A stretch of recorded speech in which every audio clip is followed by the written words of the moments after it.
but you guys are muted on the actual show, so we don't hear you right now.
Hello everybody, we're gonna start soon. Thanks for joining us.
Hello everybody. Hello James. How are Hello, you today? Moto.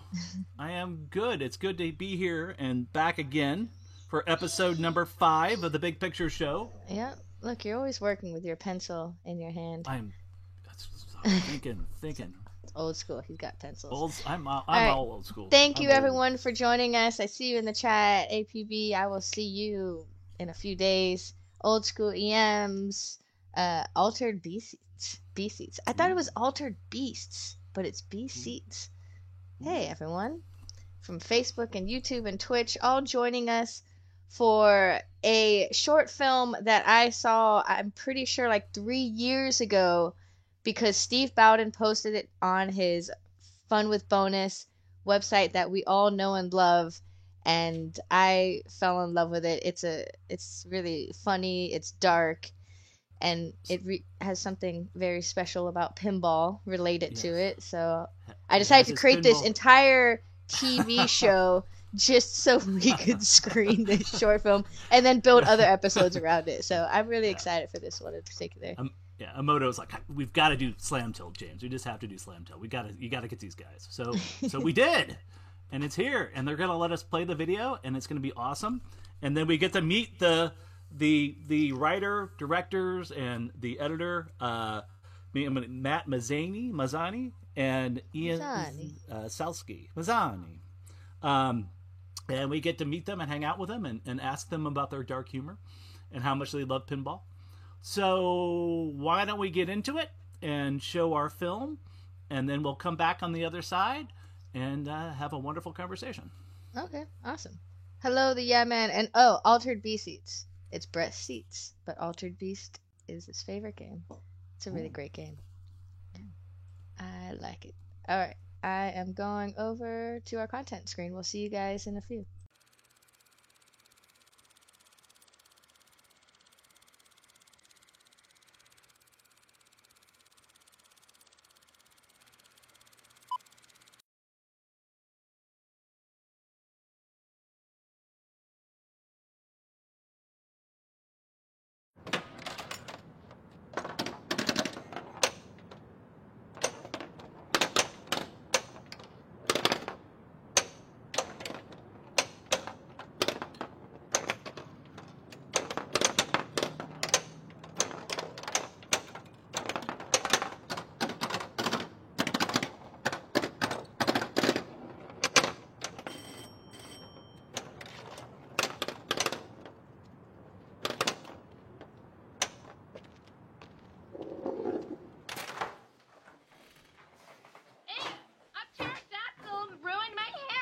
Greetings and salutations. A pterodactyl ruined my hair! So even though that was perfect, we're going to have to do the whole thing over again. You want a few variations? Yes, ma'am. Okay. Sorry. Ow! Let go of my hair! Ow! Let go of my hair! Ow! Let go of my hair! Rock and roll, Lael. Let's take it from the multiplier bonus round. Great. Double bone bonus! Triple bone bonus! 20 bone bonus multi-ball! Thanks for coming. Your best Yeah, sure. I know it's last minute. No, That's funny. Rewrites. Yeah, that makes sense. Great. So I was reading a copy, and I was thinking something like, Okay, my tooth, multi-ball. No. If we wanted something like that, we would have got Kev. go on, cool Wait, have you called Kev already? Perfect. Just do the dude thing. You want me to dude on a caveman machine? It's Cave Dude Pinball. Hi. Love that. Great. One more time. Hi, Cave Start Dude. with the Come around. fire bonus. Bone guitar solo. It's a lot of Bone copies. guitar solo. We can get in one session. Bone Wait, guitar solo. not two. Cave Dude is the best. Cave Dude is the best. Cave Dude is the best. Killing it. Next. You got a One session will be enough. You It's a got lot of copy. Brontosaurus Kev did score. more copy than that in You a got session. Kev does Brontosaurus Kev voice. score. That's it. This is dude. The techniques are completely different. Champ For example, paying for one session. You One. did it. Pangea multi-ball. You did it. Pangea multi-ball. Perfect. Last one.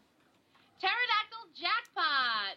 Bingo, bango, lady. You are out. super voice, super technique. She is superb. Yeah, it's kind of been professional. Here you go. Knock him dead. Wow. Well, let me do my quick review. I'm very good at You know this. what? I don't You wanna... could read them in the booth, out loud, while we're recording. Yeah, get in there. You got this. You're a pro. Come on. Just remember, the dude is a fantasy and the dude is reality at once. Just keep it grounded but elevated. Great stuff.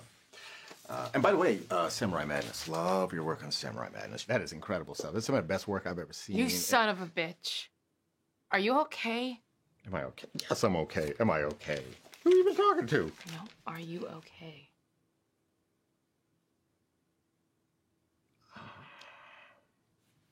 I'm great. If that's what you mean. Better than okay. I'm great. You son of a bitch. What are we in church now? This is.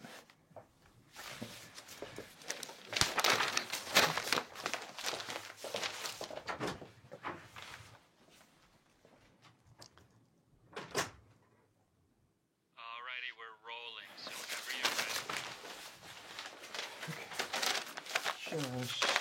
Go right ahead when you're ready. No rush. I'm ready. I said break rocks, dude. Not look at my knockers. Yeah, that's Lael's copy. And even so, that read was a tad forced. Rock on! Rock on! Rock on! That's all the ways, guys. There are no more ways. That's it. Okay, well, let's move on then. All right, we're moving on. Super fire! Super wheel! Super pterodactyl! Super saber tooth jackpot! That was slurred a little bit. You just clean it up. Yeah, I'm gonna mop it up, okay? I'm gonna mop it up. Super fire, super wheel, super pterodactyl, super saber tooth jackpot! Can you just, Yes, I could. What? Do what? just do it again, I guess. Okay, I'll do it again. Super fire, super wheel, super pterodactyl, super saber tooth jackpot! Okay, it's getting a little cartoonish. It's getting cartoonish? Okay. Trying to be Kev. Yeah, okay. All right. Super fire, super wheel, super pterodactyl, super saber tooth jackpot! Okay, once more. Super fire, super wheel, super pterodactyl, super saber tooth jackpot! Okay, so once more, how about without cutting me off? Because we need clean audio. That's why we're here.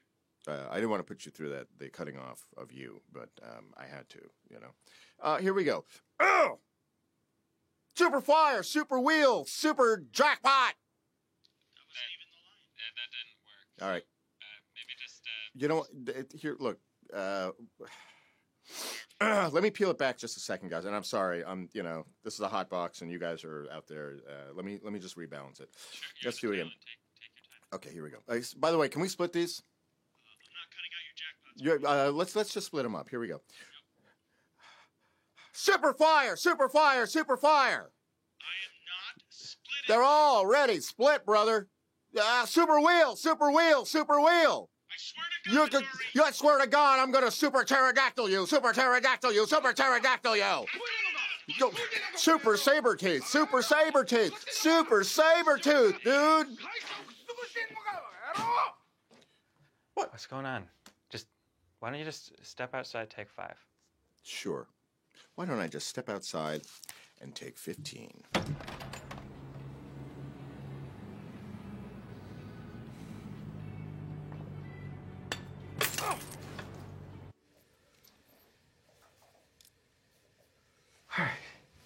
Okay. Fellows, greetings, salutations. New day, new dawn. I'm going to do fantastic work for you. I'm ready. You say the word, I'll do it. I promise. I am. Who the fuck is that? Huh? What? It's a joke that. Shut up, wanted to make Frank. a joke. It's just Frank, You think you're Minute special? joke. Even the janitor can do your job. Go ahead, Herb. Super fire, super weak. Into the microphone. Super fire, super wheel, super.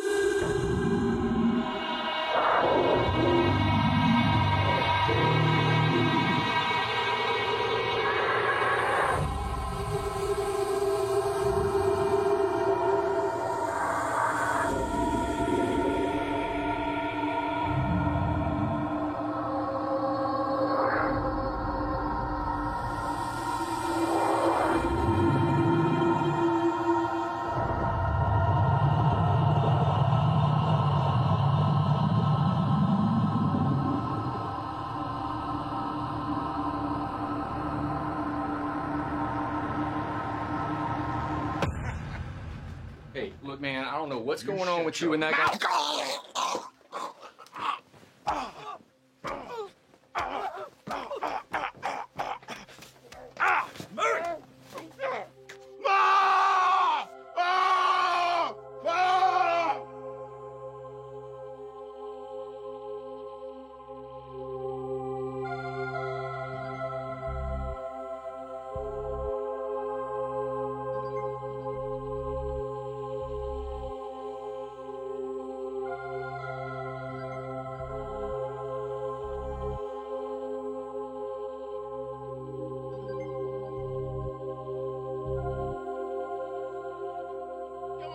You can't win if you don't play. Come on, Murray. Just one game.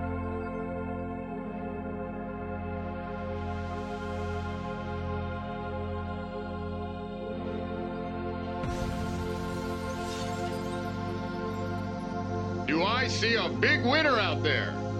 Who wants to play the game? Put in a quarter. Welcome to the show. I'm your host, Niles O'Smiles. Let's play. You're on a roll. Great shot. Big spin bonus jackpot. Spin the wheel and you can go home with fabulous prizes.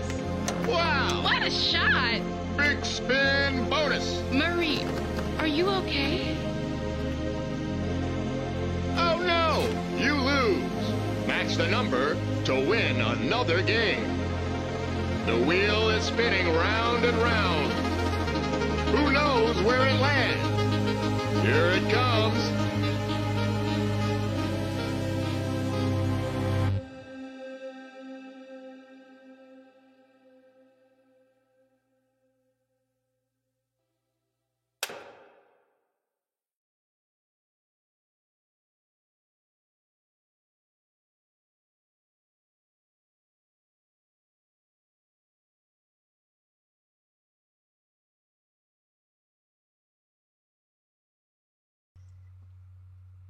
All right.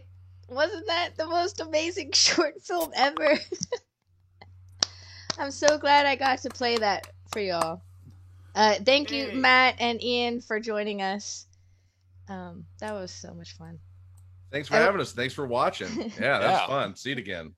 People in the chat are like, I swear to God, I'm going to super pterodactyl you. And he's like, there's no way I'm not going to say that during next Pinball League night. I know, the call-outs are great. I remember when Steve Bowden and I watched it, and a few of us others, and every time we see each other at pinball shows, we'd be like, super fire, super wheel, super Sabretooth. So we were fanning over it. Fun Loved piece, very dark, very real. Yes. I am dying to get to talking about this, Emoto. At the same I'm time, done. I want to, Fangirl. if we could talk a little. Oh, you're fine. You're fine fanning over them. Nothing wrong with that. But I want to talk about the film first, and then I want to circle back around and talk about how you got to the film.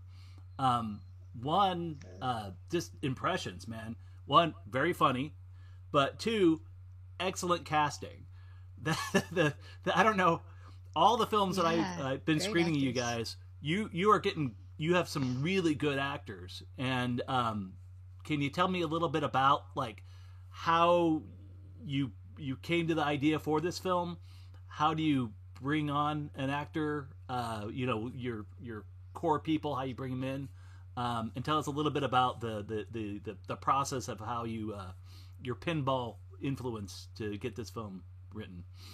Yeah, so I mean, I guess the early start of this thing was just it actually came off of the first time I heard about Medieval Madness, that it was like Tina Fey and Scott Adsit from obviously from 30 Rock, and they were just doing Second City out in Chicago, and then they do the voices for these Midway machines, and it really makes you think, it's like, oh wow, like these could be very talented people doing pinball voiceover, because pinball voiceover to me is, I think it's very funny, but it's always very bad. It's always like just the silliest stuff, and you do have to say the silliest things, and the jokes are bad.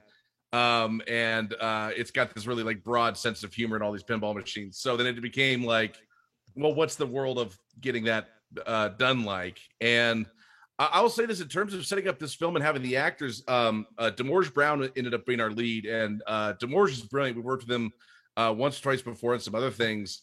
But he actually wasn't even our first choice when we were conceiving this. We were going to shoot with somebody else, and then we got the gears rolling, and then all of a sudden our friend got a job in New York, and so we had to replace him, and Demorge was the first one I thought to replace him, and it totally changed the film in a substantial way, because Demorge is just a different kind of he's a different kind of actor. He's like the real deal. He's so good, and so many like, even in terms of just doing these the different voices, where he does, like, he's got a California dude voice, he's got like the caveman voice, and he can do all those things, but also like he has such a real core as an actor, like you're feeling for him as he gets in there. So bringing on Demorge was like a big thing, and any filmmaker in LA that's gotten a chance to work with him knows that he is like the tops. He's the best. Yeah, and he also brings so much to it, like okay, I'm better than okay, I'm great. Yeah, that's Demorge. Well, yeah. And how cruel nice. the client was to that guy. It's like they know him, but they're still like just so cruel to him. It's just so dark, guys. I don't know where you are with your clients, but my God, that's pretty intense. So yeah, it's great. Just do it a second time. It was all perfect. Just do it again. Yeah. Well, we gotta imagine all those people. With that too. I'm like, oh. Yeah, you gotta imagine all those people know each other, and like it's got to be the same 6 people. Yeah. I mean, maybe not, but that's what I imagine. So Matt, both you and Ian are pinball fans. Did you grow up? What's your favorite games? We got a Medieval Madness from Matt. Ian, what's your? Do you? I'm a very casual. No, I'm a very casual pinballer. I'll play it at an arcade. I like the fancy ones with lots of stuff going on. Yeah, but that's kind of it. I don't actually understand pinball. Like, I don't know about the lanes and like getting certain things. I just hit the paddles and hope for the best. Yeah, that's the start of it, though. That's you just keep the ball in play as long as you can. Mm-hmm. It's a good way to start. I drug Skalski into the pinball world a little bit. Yeah, I'm a big pinball fan. I have family in Vegas, so I started going to the Pinball Hall of Fame pretty regularly out there.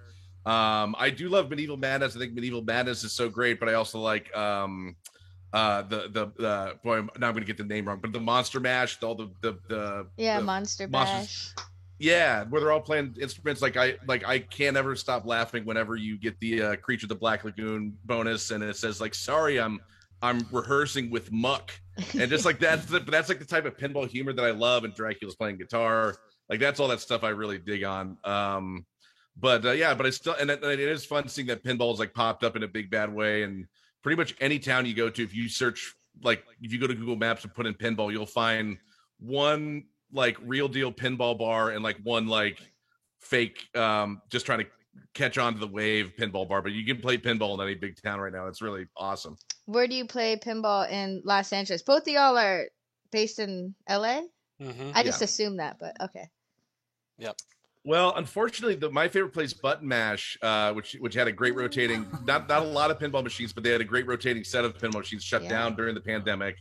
And I need to go to Waltz more. I've been to Waltz a couple times, but most of my pinballing happens when I go to Vegas, and I will spend like a day. I mean, I'll just to get away from the tables and stuff. I'll go just play pinball all day. Yeah. Well, not to spend time promoting pinball in Los Angeles, but you should check out 82 LA, which is in the Arts District. That's a fun one.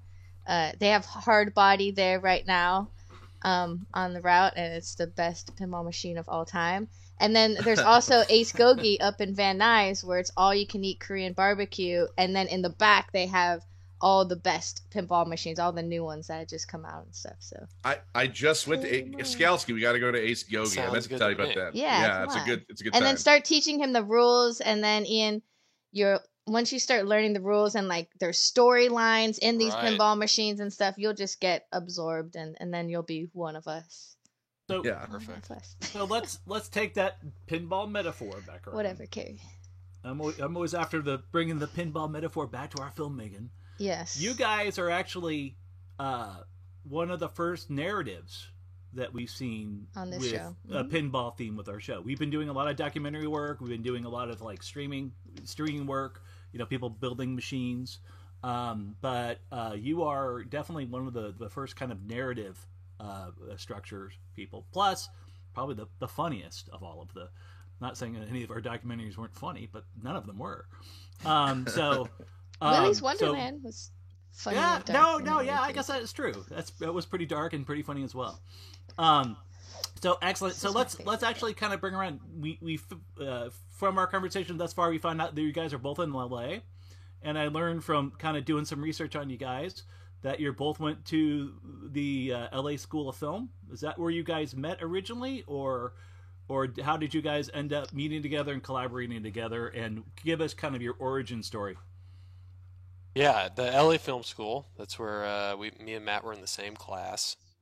And the way that kind of school worked is for a year you would start out in a class and you would just kind of stick with those people throughout the year, and just go through it. So yeah, we saw each other every day for almost a year, and then we lived together for 8 years after that. Yeah. Oh.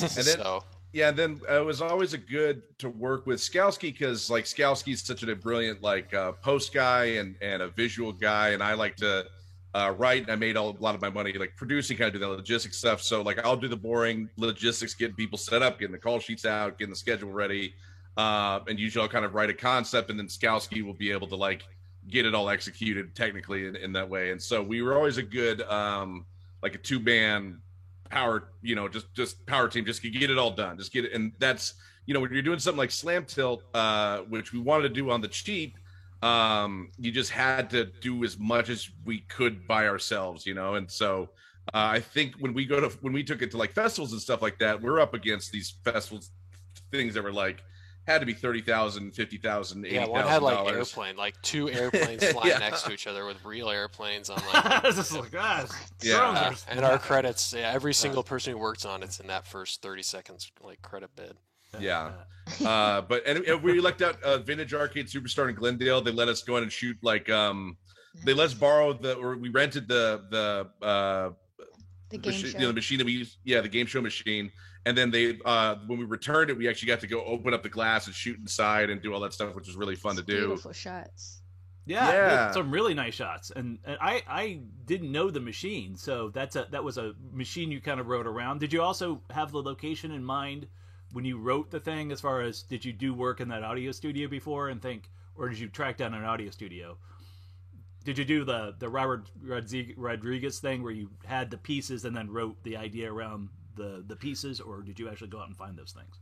No, I'd say that's what we'd usually do is like, because except we're trying to do things on the cheap, but this one was this is like one of the films that we did where we're like, let's actually spend some money and do it. And so we wrote, we knew we wanted a recording studio. We found I think Bedrock Studios, which ironically had a bunch of pinball machines in their lobby. If you ever record there, that's kind of something they have there. They have the taxi machine and then Bad Cats or whatever, that one, some of those old ones. Yep. And but this so that we needed we had to put it all together and find all the stuff in that way, but it was still like still got away with it pretty cheap, in terms of doing it. We shot that in a day. The stuff we shot one day in the in that studio. We shot one day with Demorge outside doing all the exterior shots in the valley, and that's like our valley, or that's where me and Skowski lived for years, is up there. So we kind of knew all those little weird cinematic spots, and then we did the half day where we shot the actual machine, so but that pizza parlor we shot in, that place is burned down now. Don't know if that was an insurance scam. Yeah, so all these aspects of this film are just slowly going away. Oh wow. Well, lots of pinball's feels coming for back, y'all. so I had a quick question about the game show. I should know this, but the call outs in the game show, that was the actual, you guys replaced those with the actors, right? Like that lady and then the lead, and it was like they did, like he was going back to a machine that he did call outs for in the past and kind of reliving that. Right. Okay. That's what I was like. Was that the real call outs to the game show? I didn't know, but I love that. I love that kind of bookends of, he's working so hard, James, to be the guy that does the call outs, the Kizavats, and it's a dream if you're like in love with pinball. I have several friends who have done call outs on pinball machines, and it's so cool to like hear their voice out in the wild. So that guy losing his job to the janitor, it's so heartbreaking. And then he kind of finds himself back to the machine where he did make it big. And it's beautiful. Pinball clients. And that's the thing with Demorge and Marcy Giroux, who played it's kind of like all understated, but we kind of say that she's kind of his protege. Or he kind of helped her come up a little bit because she's a little younger than he is, and he's been in the game a while. But they're both so good, and their voices are so great. You could believe that they are the actual voices in there. Yeah, it was done really well. I was like second guessing myself. And I will say, actually, that sparked me. Actually, one of the things that made me want to write it for the specific fellow that ended up not being cast is he sounds exactly like the guy in the Harley Davidson machine, and then a few other machines. There's a guy that we know that just sounds like he sounds like just like the call out guy. So it is that was actually one reason why we did that. So when we ended up going with Demorge anyways, but it was just like, but there's still I don't know. Yeah, I'd love to do call outs or something like that. I think that'd be fun. Right. Yeah, you just get to holler about whatever theme is going on. It's like you're space marine, and you're yelling about we're gonna squish the bugs bonus, and it's easy. It's great.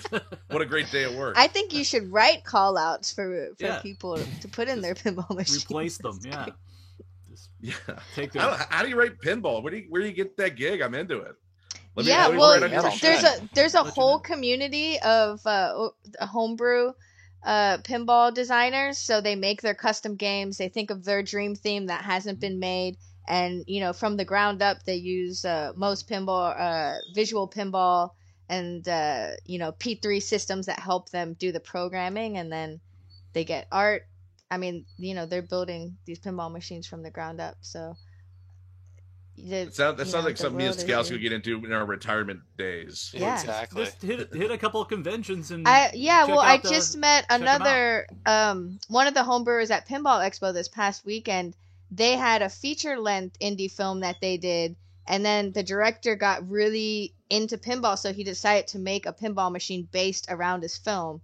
So on the LCD screen, it was shots from the movie, and call-outs were like famous quotes from the movie sort of thing, and it was really cool. So you need to get your videos incorporated into the back glass. Cascade Up pinball. It's all there, man. Mm-hmm. It's there. So let's hear it about Cascade Up. So I'm going to do another transition on us to Cascade Up. Tell us a little bit about Cascade Up. What is that name? What is the concept? And what is Cascade Up? So, oops. Oh, hey. Freaking lights just turned off. Wow. So, very unprofessional. So, Cascade Up's what me and Matt just put on the videos we did together. I don't know what it means. So, it's not an LLC? It's not an LLC. Never got that far. Had a website for a little while. It still can. But Yeah, and then we just made a lot of videos under that moniker. I like the And if you logo quite a lot too. Yeah, that's a great little logo. If you see that, then you know it's a video that it's a where it was custom made for me and Matt. Yeah. Well, and I think that is like the funny thing about Cascade Up when you look back at it, because you know it was a time where you know I worked at Funny or Die, and there's a lot more digital comedy content, and like you know there's like Lonely Island and everything. You know, like even director groups were like always named. I think we were going into that zone of saying that, but then but then me and Skalski ended up directing on commercials and stuff, and then we'd be just like, oh, let's just Matt Mazzani and Skalski that, because it's like not a Cascade Up. Cascade Up ended up getting its own kind of I don't know, like they have a certain flair to them. There's a certain thing about a Cascade Up video, and part of that is that it's it'll go off the rails at some point, or it's not as clean and not as shareable as some of your other comedy content videos, and I think that's because we both worked in the digital coal mines for so long that at some point we were just like, let's just make stuff that is just, I don't know, for fun, for something that we like, and not something for like shareability or visibility or anything like that. So the not that it's like anti-comedy or anything like that. It's just stuff that's kind of like more our path, I guess. Well, let's talk about your sense of humors, because obviously the projects that I saw from Cascade Up were all very funny. They all had wonderful chemistry amongst the performers, and we're going to show a piece here later on, another piece from Cascade Up that I think really shows that, really shows a dynamic performance among you guys as far as how you play it. Really good. So let's talk a little bit about your sense of humor and how you guys grew up and where you guys grew up. Did you guys met in LA? Did either of you grow up in LA, or you guys are both maintained an LA presence?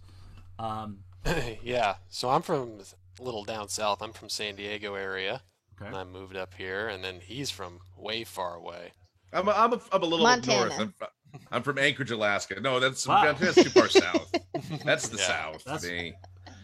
So yeah, I came from Anchorage, Alaska, and I drove, packed all my shit in my car, drove down here in 2008, and went to film school just because I wanted to work in TV and film. And then, like I said, I met Skalski, and we kept on working together. And there's a few other people from that class that still works together. But it's a tricky biz to stick around in this long. So I'm happy to be here, especially in LA too. I mean, LA's tough and can chew you up. So especially as you're trying to get work done.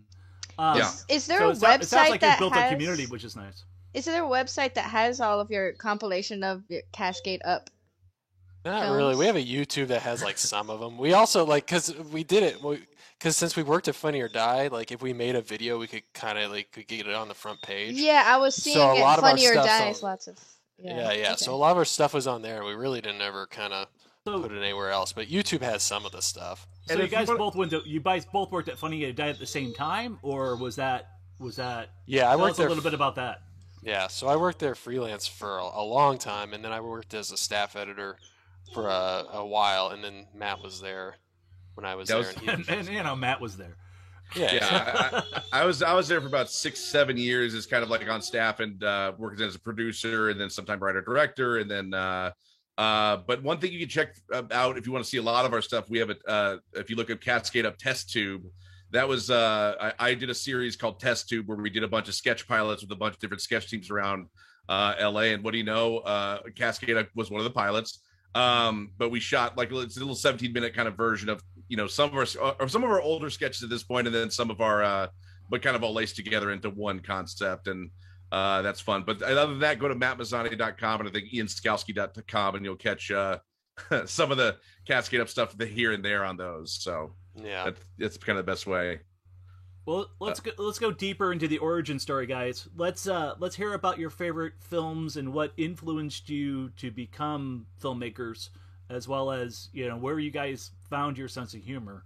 Do you have a particular filmmaker and or director that you guys really are interested in and or think of when you create your films?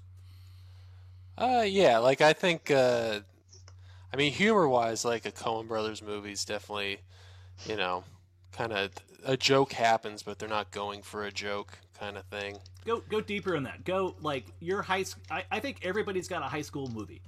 Yeah. Okay, that really influenced them. Be it whatever. Well, I mean, honestly, it it could was be like sci-fi too, or something else too. It could be another. Yeah. It could be another genre than comedy.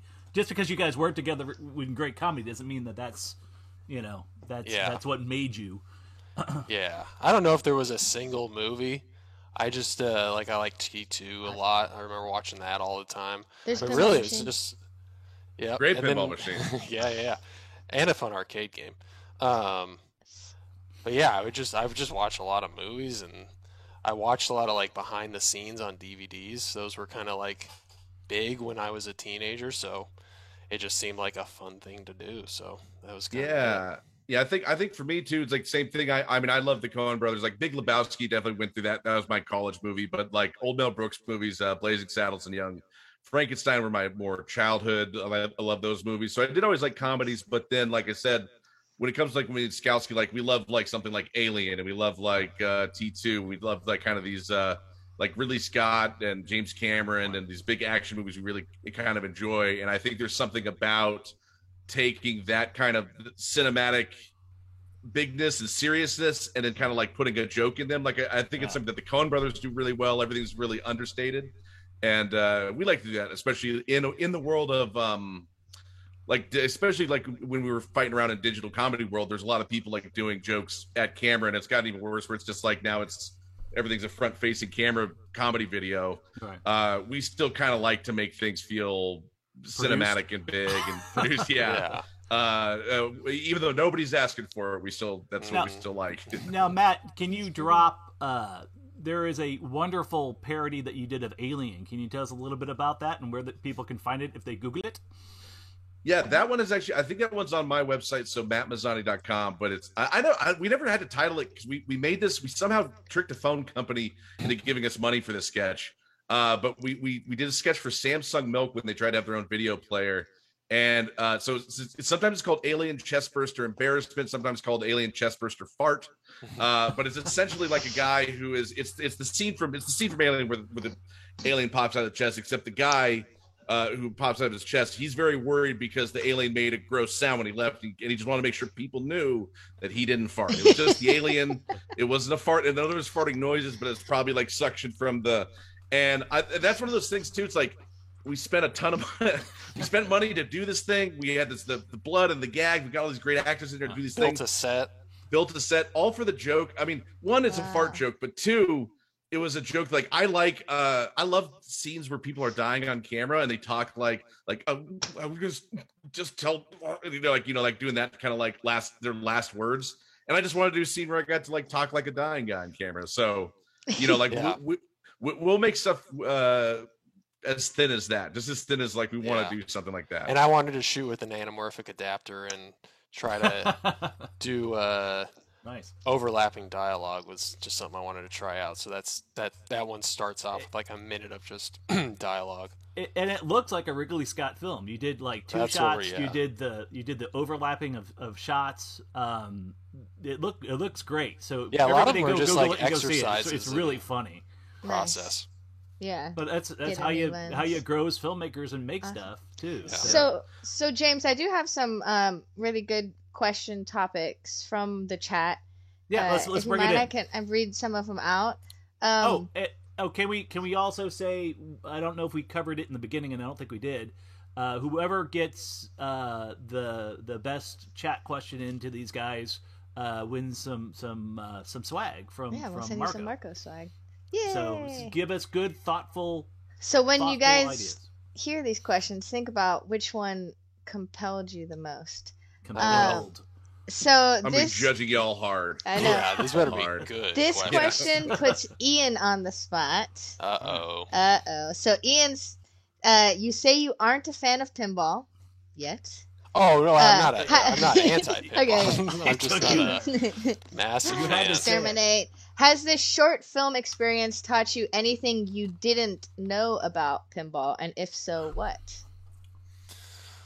Honestly, the ending, that like extra life, and then getting the match, that's something I didn't know. And then also if you really listen in the sound mix, you hear the block hit for free game. So maybe old Demorge gets another chance in life.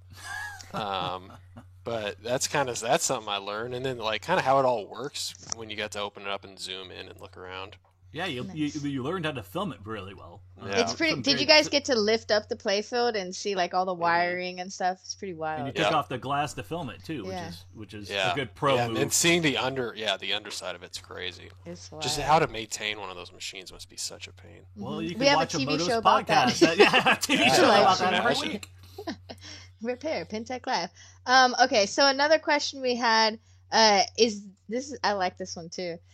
A lot of these are from Carrie Hardy. Carrie, thanks for joining us. Yeah, and thanks, Carrie. Involving yourself in this convo. But Carrie asked, is there a particular shot or scene that was more difficult to shoot than others?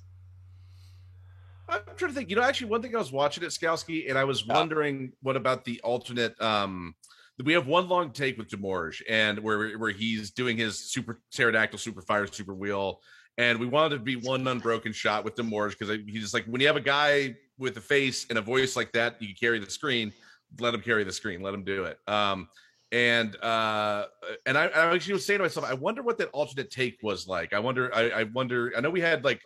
I remember we battled on which take to use, and I wonder, going back looking at it now, what that would be. Because there's differences, and when you're doing a one take shot, you really have to like pick, is it this one or is it this one? Yeah. And that was pretty tough. I remember we went back and forth on that in a few cuts. Yeah, I can't remember the difference between them, but yeah, ended up working. You guys work together during the shoots too. You both, Ian films, Matt, you direct. You collaborate a little bit on the directing process. Matt works a lot with talent, from what I understood. As far as generally your process, how long from conception to completion does it usually take? And then that was one of the questions. Yeah. I'm stealing people's questions. I'll shut the like verbatim. Be quiet and I'll just listen. No, that's great. It's perfect. This one I don't think took too long, to be honest, because I mean, if you're an indie filmmaker or you're trying to make videos with friends or whatever, I would just say like set a date and then the production will happen. Like I remember I wrote this a while ago and I came back. I wrote for the WWE for a year, so I was in Connecticut for a year. And when I came back to LA, I reconnected with Skalski and I was like, hey, we should do something. I have this old project I want to work on. We went back and forth on some rewrites on it, and then we set a date. I want to say we maybe gave ourselves like 3 weeks of prep. We knew we weren't working. And once you set the date, you're going to line up your cast, you're going to line up your locations, you're going to line up everything, because you don't have anything. There's no choice. That's the date you're shooting. And then once we shot it, Skalski's a fast editor. He doesn't like to waste time. So how long did it take you to edit that, Skalski? It was. I think it was all done by a month. At the most, yeah, like finished and color. Yeah. Do you storyboard, Matt, or do you guys work on the shots, or do you block it and then, because you're working so much with cast, like the stuff that you were doing with the alien piece, I have a hard time believing that was blocked because it was just so organic. It just felt so good.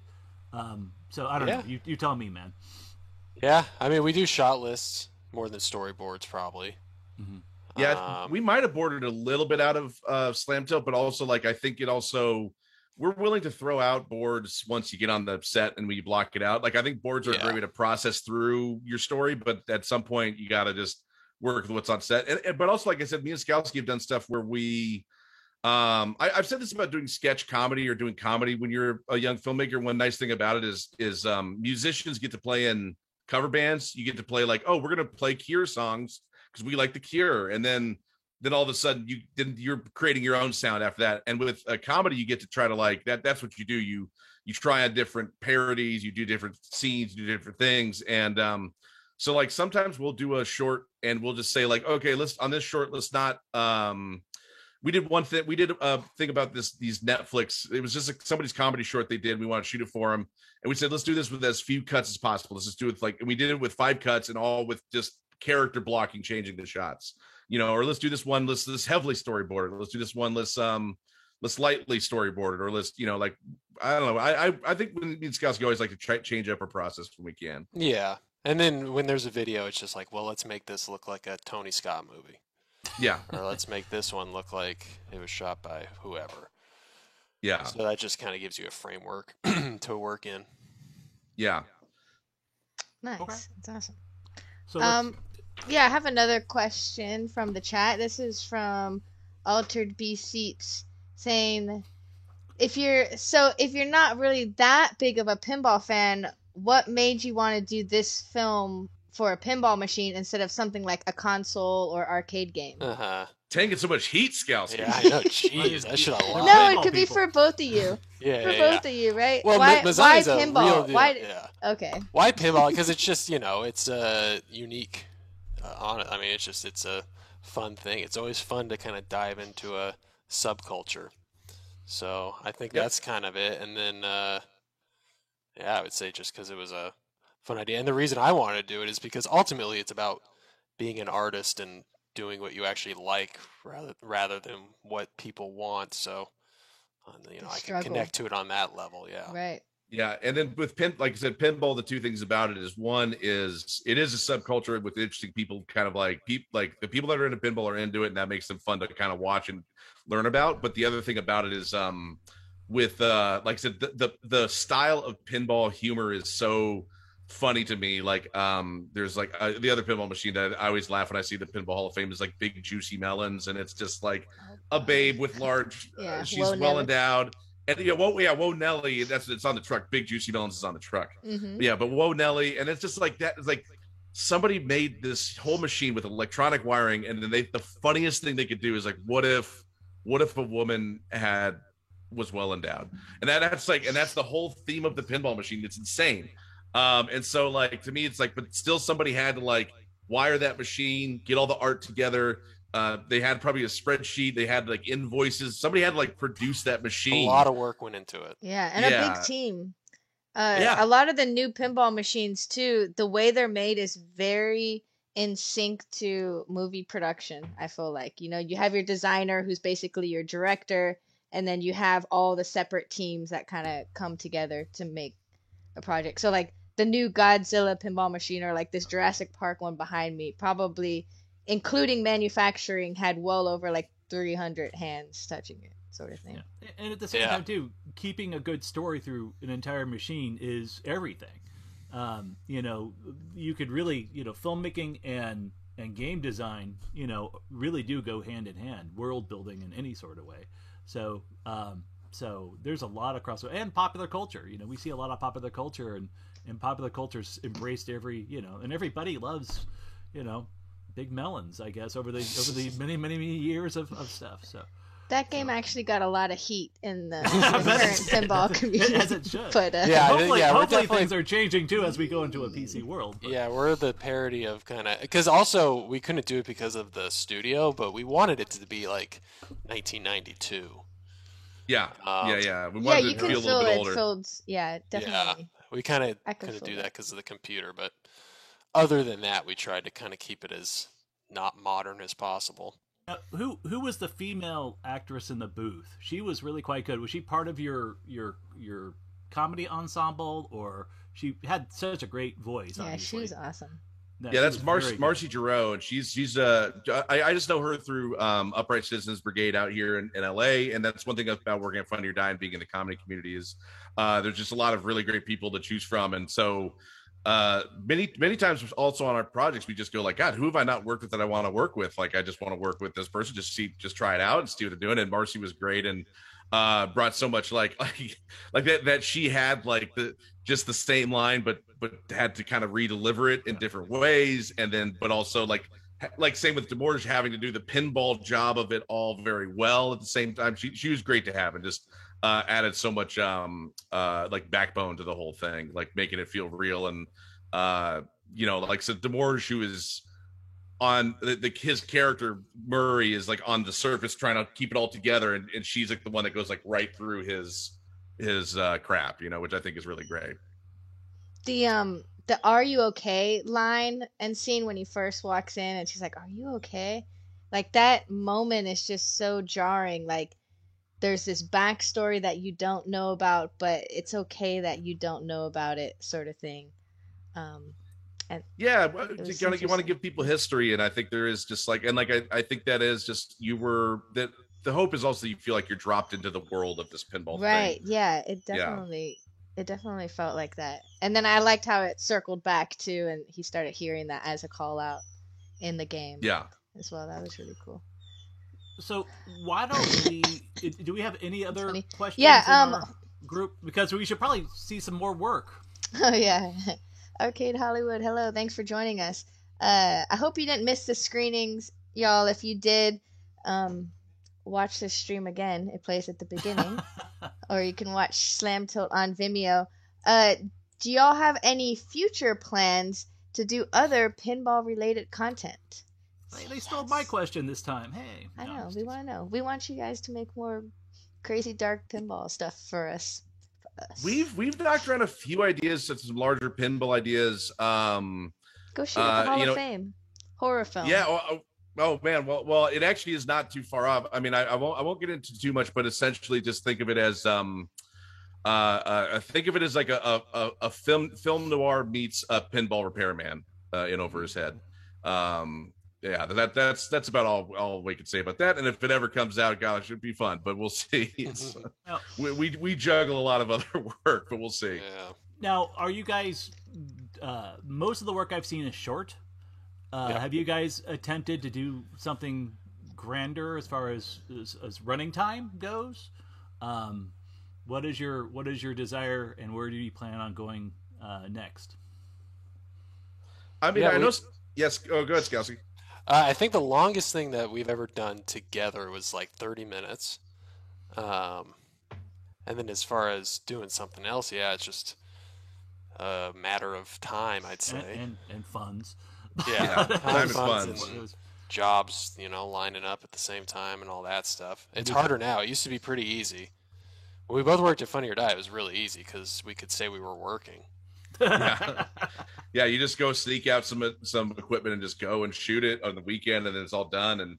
And now it is like to get. I mean, that's one thing about filmmaking that's hard is just that it just takes time and money. And when Scalzi gets some time off, I'm on a job. When I'm on a job, Scalzi gets time. So we got to get our things to niche up. But I think we're talking about doing a little something for fun again, just to kind of get the wheels moving. And we've had a few bigger ideas that we want to get into. It's just one of those time things, but I don't know, they say tomorrow's not promised, so you gotta get your good shit out while you can. A lot of good streaming services out there that probably could use some good content, so give us a call. Yeah. For Cascade sure. Up, man. I plan on seeing it. IMDb Plus, get our numbers, yo. Yeah, exactly. IMDb TV. Let's do it. Oh my gosh, yeah, you need a pro account.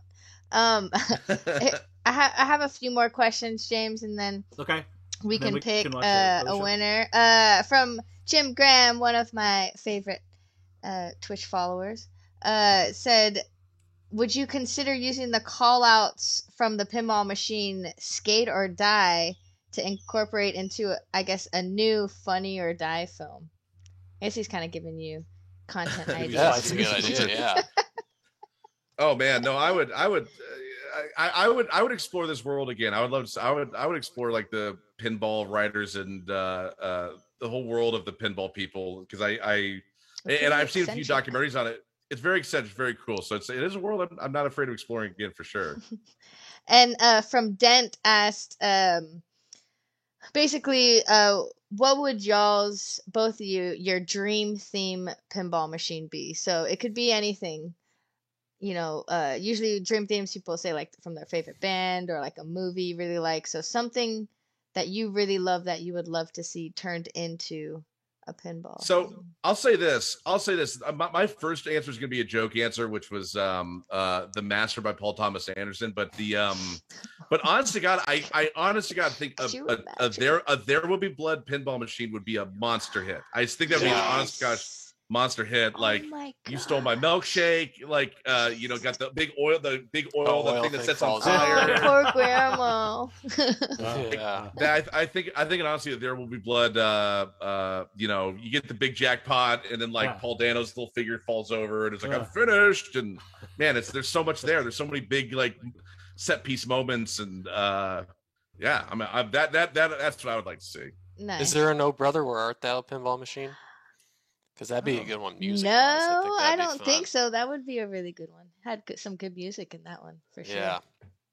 Nice. Yeah. Oh, also because I think Skowski, I know you're not into like the bonus stuff, but that also has like a great progression, that movie. So I think that also would be like these building bonuses. At the end, you're the Soggy Bottom Boys up there on the stage. Oh, yeah. That's the wizard mode. I'm in. I'm going to play that game when it comes out. And then you got to do the voiceover work for it, Matt. Absolutely. I'm into it. Yeah. Okay, last question. How much is the Super Fire, Super Wheel, Super Pterodactyl, Super Sabertooth jackpot worth? Points-wise. They want to know. I imagine that sounds like a big jackpot. Yeah, I imagine this is one of those pinball machines that has like an there was a time in the 90s they just overinflated scores for no reason. Like I think we've gone down to like where things are like, you know, like 10,000 is a great jackpot. But this is like 100 million jackpot. I think this is one of those like this is the really big one. It's 100 million jackpot, and then each icon multiplies it, so probably 400 million. Yeah, the wheel, the fire, the pterodactyl. Yeah, gonna blow it up. We'll get lots of match play. We'll get lots of free games for that. Awesome. Well, cool. That was our questions. This is the hardest part for y'all in the show is now you have to remember all the questions you just answered and arbitrarily pick one out of your head. Which we one throw you it like on the most. our guests. They're like, they're all great. So it's we'll fun make our guests do it. Them struggle. Yeah. I feel like the one we just answered with the favorite pinball would be it for me. Like the dream pinball, dream theme. Yeah, no, because I've never thought of that. I never thought of what my dream pinball machine would be, but then I got to think about it, and you know what? It got me excited. It's like our favorite thing in this hobby to think about is our That's dream. money on the table. Yeah. So good job, Dent 0123. Yay! So Dent, if you're still around, send me your shipping address to marcotv@marcopinball.com, and we'll send you a Marco hat, some keychains, maybe some stickers. We'll see. We'll throw you a little care package together. So Dax. Awesome. Thanks for participating, everyone. Let's so we've got our pinball stuff done, but I want to see some more work if people are up for it. I would like to see there's a couple pieces, but let's do the one with you on that you perform in, Matt. Sure, absolutely. So can we guess what I just bought? I think is what the one you're guess what I just bought. Do you want to preface it with anything of what we're about to watch? Or should we just watch it? I think we just get into this cold. All of ours, you got to get into cold. You got to jump in. I will just say this is kind of fun. We did trick a phone company into. Yeah, this is one of our tricks. Yeah. Well, tell us how you did that. Well, let's watch it first, and then let's watch it, and then let's let them figure it out. Okay. All right. So I'm gonna go over to our content screen, guys, and we'll see you when it.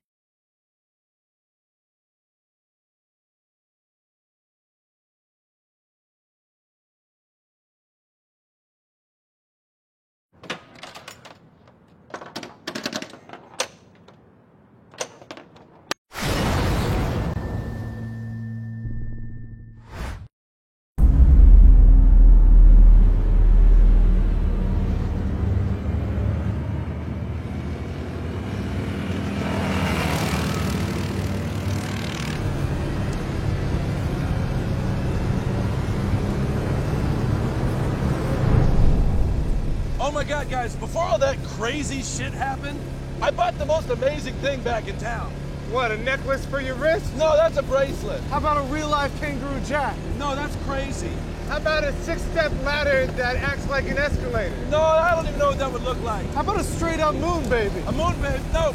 Guys, let me just tell you what I bought. Hey, Matt, with much respect and all the love in the world, please let us guess. Matt, you gotta let us guess, dude.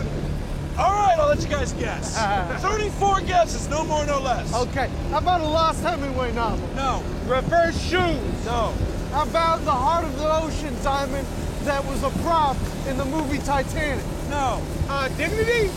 No. How about jumper cables that can turn anything into a car? Very cool, but no. A robot with an iPad for a face? No. A rabbi on the retainer to always teach you the wisdom of the Torah? No.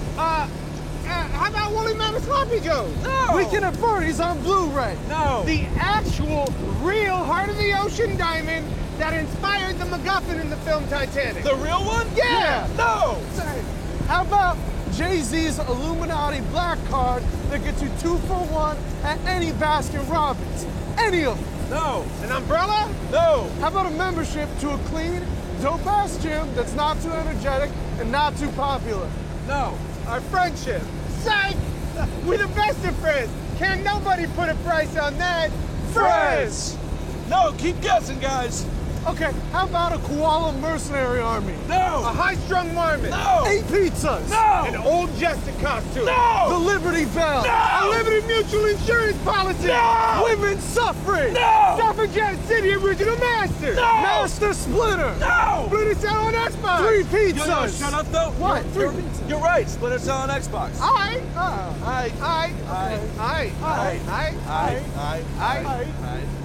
Hey, Matt. Yo. Didn't you also buy this 4-wheeler?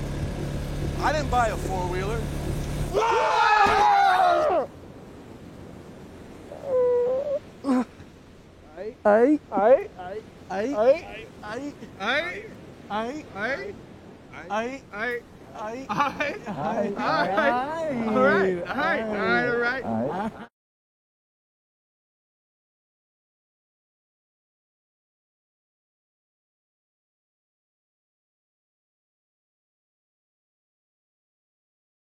All right. All right. All right. What just happened? That's the usual reaction. That's we the get general out of Cascade Up. consensus. Yeah, what just That's happened? that's What was what. that about? That's the quote for Cascade Up. Yep. Yeah. I love it. Awesome. So you said something about you convinced a cell phone company to pay for this. So I want to start with that story because that's. Yeah, so I mean, like this was in the Halicon days of content, and Samsung wanted to have their own video player, and they had to deal with Funny or Die, and it was kind of like the golden deal that you just can't get anymore. But they basically were just having all these sketch groups, and it'd give you God, what was it? It was $5,000. The $5,000 chunk of money. Just like here's $5,000. Come back with 10 minutes of sketches, and with the way that me and Skalski work, we could do that no problem, and pay everybody and do everything like that. But then we had this idea to go to Iceland to do it. They said, well, give us $15,000 and we'll give you 30 minutes of sketch. We'll shoot it in Iceland. And then they got all freaked out about it. And we ended up like getting the 5,000. And we're like, okay, I can afford to go to Alaska because my folks are in Alaska. And we stayed with them. And then we shot at this cabin out in Kenai. And that's where we shot that thing. And for most of that shot, I'm legitimately riding a 4-wheeler with 2 250-pound plus guys on the back, Ben Parks and Jesse Klein, and then Skalski is straddling the front of the 4-wheeler in front of me with a camera. No. So I can't see where I'm driving. I'm driving like 25, 30 miles an hour, and it's the beach, so it's pretty clean. Except every once in a while, there's like a rock that's like sticks up like 4 feet tall that I have to kind of like just swerve around. And I'm also doing my lines, trying not to I'm trying to look over camera without like looking like I'm looking. So I'm just doing that. It was very dangerous. You couldn't rig it on a pole or something, and you had to ride on the front. But get on the front. Union's gonna we didn't shut have you that down. type of No, that was definitely a risky maneuver. Yeah. But Skalski did a great job shooting it. All the camera work was in there is really good. And that was also one that we didn't talk about just in terms of just doing stuff. That was a sketch I've done on stage with those guys before. And the premise of that is like chemistry and fast memorization. And that's the joke. When you watch it on stage, you're like, wow, it's amazing how fast these guys are doing these stupid lines. But without, when you take something to video, you've got to add something to it. So we said, well, we'll put it on a 4-wheeler, and then we'll just cover ourselves in blood. Cause it's the same thing as with the pinball. It's like, you just want to create, there's a story that you dropped into, and I don't know what it is. What's going on? Where are they writing from?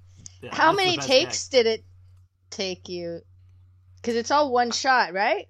I mean, no, there was a few cuts. There's a couple cutaways. There's a couple cuts. Yeah, I'd say 4 or 5 max. No, and you guys had that. You guys had that pretty much rehearsed from doing it on stage. You're saying too. It wasn't like you were memorizing that in the airplane over. Yeah, no, but it is also, there is it is hard. You gotta you gotta be well rehearsed, but there's something about when you're actually doing it and it's that dangerous and you're that going that fast, it's it makes it a little different. But I guess the other thing about this one that was really fun was that so we're in Kenai, Alaska, which is we were at a cabin where we didn't have showers, and that was cornstarch based fake blood, which is very good because it stays kind of wet and good, but it's sticky. Yeah, and so we had to go get showers afterwards, and so we went to like a laundromat. Well, oh, dude, not there. You don't want to do that there. Freeze, yeah. You can last, I think, 10 minutes in that ocean before you die. It's like up in the Arctic Circle. But we went into a laundromat, and we all walked in, and there's these 3 giant idiots just covered in blood. And the woman saw us, and she literally just fainted behind the counter. She just like in a way that I thought people just did that in movies, but she just like I get it. I don't blame her, but it was just I was very surprised. Was she okay? I was very shocked.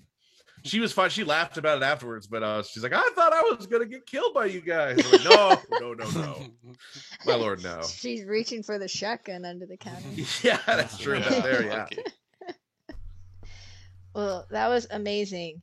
And so for everyone watching, if you guys want to see more of Cascade Up, I just typed y'all into Google and the video section, and like you said before, there's lots of Funny or Die ones, and I dropped in Matt's website into the chat. I'll drop that again too. And Ian, do you have a website that we can drop in the chat if people want to see more of your work? Yeah. It's just ianskalski.com. Nice. And you guys both have reels too, so I know Matt has a nice reel up there too. So my website's kind of the reel for me. Don't click that. Yeah, I got to redo my website. I'm at the point of redoing it now. I've been doing a bunch of true crime recreation lately, and I gotta do re-update. I've got a podcast now. I'm painting. I'm doing photos. I'm in a reinventing space. Yeah. Tell us a little bit about this painting. I just read a snippet. I haven't been able to see the site yet, but you do a podcast while you paint. Yeah. So cool. I do a podcast. It's called The Art of Arting, and it's a podcast where I interview artists and creative people, and then as I'm interviewing them, I'm painting their portrait, which I reveal at the end. So it's a really fun. It's been fun to do. I'm just about to hit episode 50 on that. That's been great. I'm gonna put you on the spot, Skalski. I got to get you on at some point. Got to get in there. You got a handsome face. I got to paint you, man. Now, do you sell the portraits to the person that just got the painting, or do you? I sell give them it to online? them. I give it to them, of course. Yeah, like it's my pleasure that they have it, the painting of themselves. They can put up at their own house. And is this acrylic that you're working with, or what is your painting medium? It's a great question. I'm a watercolor guy first. I mess with acrylics and oils a little bit, but and I do like charcoals and stuff like that, but I'm mainly watercolor. I like things to be messy. I'm not part of the process of this podcast is like I'm not a good artist. I'm not like I just like mess around. Well, you keep it up, you'll become good. It's like filmmaking. It's exact, but that's kind of the process. If you're on the journey with it, it goes from like having zero confidence to I have like 50% confidence in my art skills now. So I have to see these. I like it. I just dropped your Instagram. I dropped the Apple podcasts where people can watch it, listen to it. I mean, and then also your Instagram into the chat where you can see the paintings that go along with it. Excellent. And Ian, what is your current? Obviously, you're working hard. But do you have an upcoming project or anything you want to promote, or just say, call me if you need an editor? Yeah, I don't really have anything to promote. I got a movie I'm working on right now that we'll see if that ever comes out. So a narrative feature? Yep, feature. So we'll see what happens, but I can't really promote it because it doesn't quite exist yet. NDA's written up? Yep. No, hardly. Just nobody's bought it, so who knows if it'll ever be released. And then I guess if you look out for some commercials, I might be doing those. That's pretty much it. I don't have much to promote. So outside of the loving that means you got to make another pinball short film, and then now you're ready. You're open. I know to make a pinball short. We're ready for it. We're ready. Yeah, you got an audience. Hell yeah! I really appreciate everybody coming out and watching this. It's fun. Yeah, we're just happy someone watched it. It's great. It's going to have the new cult following after we're done with it in the pinball community. So when you come out to a pinball show one of these days, you're going to hear people walking around saying, Super Pterodactyl. Super Pterodactyl. Yeah. That'd be fantastic. Oh, yeah. Awesome. Well, I think that's it. So that's the end of this particular. In 2 weeks, we're coming up with another let's get another project. So yeah, everyone, thank you for joining us. We will be posting on our Facebook and website and everything what our next episode will be. We were talking to a few people. We're gonna see the Arcade Dreams team coming in here soon. They've been shooting for the past couple years now, creating arcade and pinball content. I see them at every show I go to. It's crazy. So they need to get into the editing bay and put that stuff together. Tilt the series. Yep, Tilt the series too. Should be coming up here too, and we'll lock everybody down and put out the feelers and tell everybody about the next program. But we'll have something here in 2 weeks. Yep. So thank you, Matt. Thank you, Ian, and everyone in the chat for joining us. You can hear it from the chat. They're just little. Yeah, they like it. And excellent work, guys. Really appreciate everyone. it. I will see you in person potentially at Midwest Gaming Classic in Milwaukee this weekend, because that's where our team, Marco, Pinball, and Stern, will be. We have a giant 24-foot inflatable Godzilla that I'm praying will fit in the expo hall. So, it'll be fun. But all right, we're signing off now, and we will see you all next time. Bye, guys. Thanks, James. Bye. Thanks, Moto. So, yeah, thank you. Thanks, chat. Alrighty. Perfect. And I'm gonna go ahead and he does that every time. He just dips out. Bye, James.